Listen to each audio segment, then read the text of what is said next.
A tough balance between wanting to believe a game like that is a sort of a one-off, but not dismissing it as no big deal. Yeah, I mean, listen, we were extremely disappointed in our performance. I think we know we're not a lot better than that, and understand that, especially at this point in the season, this is a time when we really want to start separating ourselves from the pack, in a positive way, and continuing to position ourselves to achieve the goals that we have set for this team. We understand that every game you got to show up and you got to play your best, and so that comes. What comes with that is great attention to detail, great execution, great focus and intensity, and unfortunately our execution just was not up to standard across the board. So that needs to get cleaned up. It will get cleaned up, and as a result, we'll be playing a lot better. You've got the division for the whole rest of the month, basically. How much do you like being able to?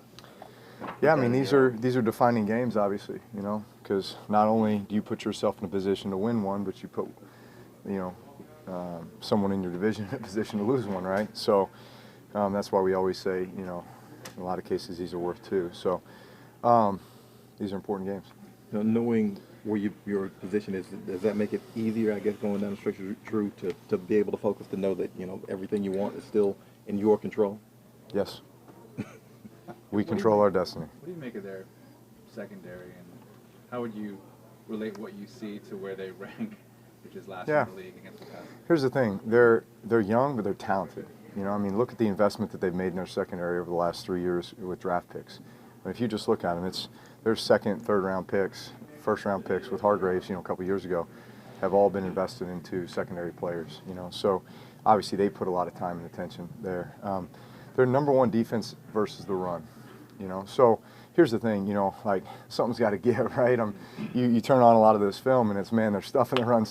So a team kind of feels like, well, all we can do is pass against these guys, because we're not going to be able to run the football. So, listen, I think that's, I don't look at statistics and say, this is a team that, I'm saying just in general, I don't look at statistics and then judge a defense or anyone based just on the statistics. I'm going to turn on the tape, I'm going to trust what I see, and then I'm going to go out and execute according to that.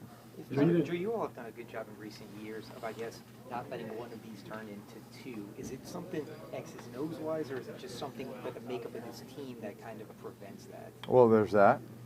Certainly. You got to have guys that, take it upon themselves to understand that, when you do have a bad day, right, that you find a way to turn that into something positive. You find a way to create even more of a sense of urgency that allows you to come back and play much better the next time out. So that's our mindset. Drew, why do you think that wide receivers never really been a candidate for MVP since maybe Jerry Rice? I don't know, but I think Mike Thomas should be one. I was about to ask, when you look at what he's done this season, do you think he has a case? Or why do you think he has a case? Well, has anybody done what he's doing in history? Fastest to 1,000 yards, I think. Fastest 400 receptions, all that stuff, right? So when you're the first to do something, I think that should grab people's attention. So it is fair to judge him by his statistics. Well, I think if you turn on the tape, you're going to see the same thing. Not having Pete, how difficult is that for you guys?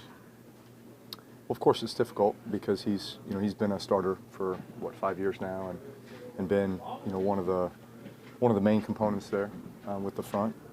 But I mean, as is our league, and every season, you're going to have guys that go down for a period of time. You hope not too long, and you have to have guys step up and fill in and do the job. And I'm confident with the guys we have to do that. Is it weird turning on the tape from the first Tampa game and seeing Teddy run the offense? Can you take what he did against them and incorporate your own? Sure, yeah. Just it's just execution of our offense, right? So yeah. I, of course, gather information from that, and then gather information from a lot of other places as well. Did you learn just watching the game from the sidelines, though? I mean, were you able to scout it pretty well? Or? Yeah. I mean, it's pretty clear in my mind as to kind of how that game unfolded, and yeah. As far as like the big explosive plays, I mean, those are something that you just have to take them when you get them, right? It's not something you try to force. You can't force them. listen, you can dial them up, you know, and in a lot of cases we dial up the opportunity to, you know, push the ball down the field if it's there, and if it's not, then you check it down, and, you know, we'll come back and call it again. Drew, you guys have been so good at the Superdome over the years. To not get a touchdown there, I mean, that's Unacceptable. There you go. Unacceptable. When you watch that tape, do you watch it more analytically, or do you have an emotional reaction? Like, does it aggravate you to watch it, or is it just analytical when you're watching it? Which one? No, the Atlanta game, the one that just happened. Both. But you know, it's mainly analytical. You've got to look at it and you know, find the areas, discover the areas that where you can improve, and then make sure that you get right on those things so that they don't linger, and be ready to move on. they won 2 of the last 3 against you guys there. Last year they gave you quite a tussle. Yeah. Is that just a difficult? I would for you say, guys? listen, Any thoughts there? look at this division, man. I mean, our division, throw the records out the door, okay? No matter who's playing, where they're playing, these games always seem to be very close and be very hard fought. Drew, Joel need to get Jared going the way he did last week, and like how important. Yeah. Listen, the more involved he can be. You know, I'd say just typically when I look at him as a matchup for anybody, you know, moving forward, man, he's a big target. He can run. He's rangy. He catches the ball well. He's got a lot of routes on the route tree. You know, a lot of things we can do with him. So, man, I got to think he should be a matchup problem for everybody. You know, so you complement him with Mike Thomas and Alvin Kamara and Ted Ginn and Traquan Smith and the other guys that we can work into the mix, and, you know, man, he could be highly productive. Yes. How much do you think an extra week will help Alvin as he tries? I think it will. Still on the mend a little bit, but yeah, he'll be good. Drew, did you work with Joe Brady a lot the previous 2 seasons? Yeah. I mean, he was in our meetings every day as an offensive assistant. So we had a great rapport. He did a great job for us. Felt like he had a great understanding of, you know, the X's and O's, obviously, of what we were doing, but also I think just his background with a lot of the, you know, call them RPOs, you know, the stuff that you see in LSU's offense and that you see a lot of people running in college football now.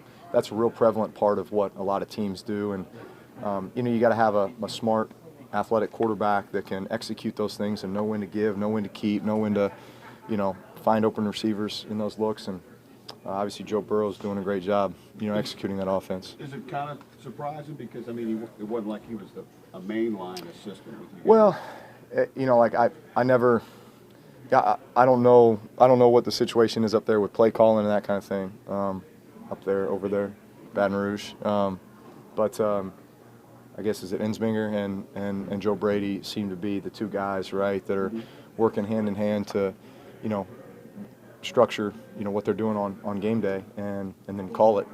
So, I never, you know, heard Joe Brady call a play, you know, here, but just knowing his understanding of the offense and how to attack defenses and how to incorporate the RPO, you know, game into it, you know, you felt like he had a really good handle on how to attack defenses that way. Do you see a lot of what you guys do and what LSU is doing? Yeah, it's actually pretty funny. So he was texting Bo Lowry, our physical therapist, you know, head of our athletic training department.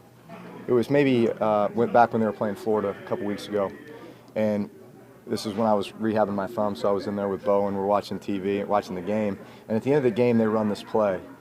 And I said, hey, text Joe Brady right now and say, hey, great job checking to, you know, a certain play versus a certain coverage, a certain look. You know, that was a great call. And then, you know, of course, after the game, he gets a text back from Joe Brady saying, how do you know what that's called? So we kind of had this back and forth where he's like, I'm sitting here next to Drew. He called it. Touchdown? Yeah, it was a touchdown. Yeah, it was the game. It was basically what sealed the game. Oh, yeah. Is that the screen on the goal line? It wasn't a screen, although I called that from a mile away back when they played Auburn, I believe. You saw it, you knew it was Yeah. going there. Yeah, I think it got stuffed though. it got stuffed. I think it was on 4th and goal. Oh yeah, It got stuffed. Yeah, the timing of the motion wasn't what it should have been. But that's So that's straight out of the playbook. Though, listen, right? the minute it started going, I was like, oh, here we go. I was like, I don't like the alignment, and sure enough, it got stuffed. But no, I can at times I can see what they're doing and call it out. So is that an evident strength that he could be here for a short amount of time, learn what went on here, and then apply it at a college level to? Listen, every play caller is going to have, you know, their inspiration or you know, bits and pieces of where they've been and what they've been able to, you know, gather from those places or certain offenses, and then apply it to what they're going to make is their own, right? So, listen, Sean Payton, we run a version of the West Coast offense. Well, you know, it's a little bit of Bill Walsh, it's a little bit of John Gruden, it's a little bit of, you know, all the places he's been and the people that he's been around that have that exposure. But at the end of the day, you kind of make it your own, right? How many, you know, Seattle Seahawks defensive coordinators have you seen go on to become head coaches places?